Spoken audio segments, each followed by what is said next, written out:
కపిలతీర్థం దగ్గరికి వెడితే కపిలతీర్థం స్వయంభూలింగం. ఎక్కడది? ఎక్కడో పాతాళలోకంలో భోగవతి అనబడేటటువంటి పేరుతో ఉన్నటువంటి గంగానది ఒడ్డున కపిల మహర్షి తపస్సు చేస్తుండేవారు. ఒకప్పుడు భోగవతిగా ఉన్నటువంటి గంగ పైకి రావడం మొదలుపెట్టింది భూలోకంలోకి. ఆ గంగ పైకొస్తుంటే గంగతో పాటు శంకరుడు కూడా పాతాళలోకంలోంచి పైకి వచ్చేసాడు. వచ్చి అది భూమిని భేదించుకుని భూమిలోంచి పైకి వెళ్ళిపోతోంది. అప్పుడు గబగబా కామధేను వెళ్ళింది.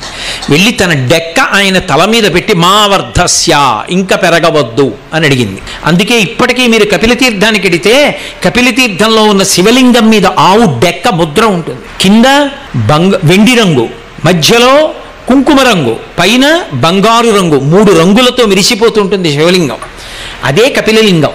అక్కడ ఉన్న కపిల తీర్థమే సాక్షాత్తుగా భోగవతి నది కింద ఉన్న గంగ పైకి ఉబికింది.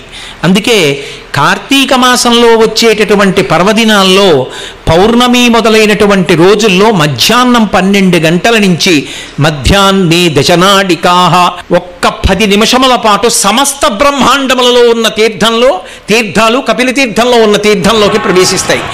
ఆ సమయంలో అక్కడ స్నానం చేస్తే ఇక సమస్త బ్రహ్మాండములలో ఉన్న తీర్థాల్లో స్నానం చేసినట్టు.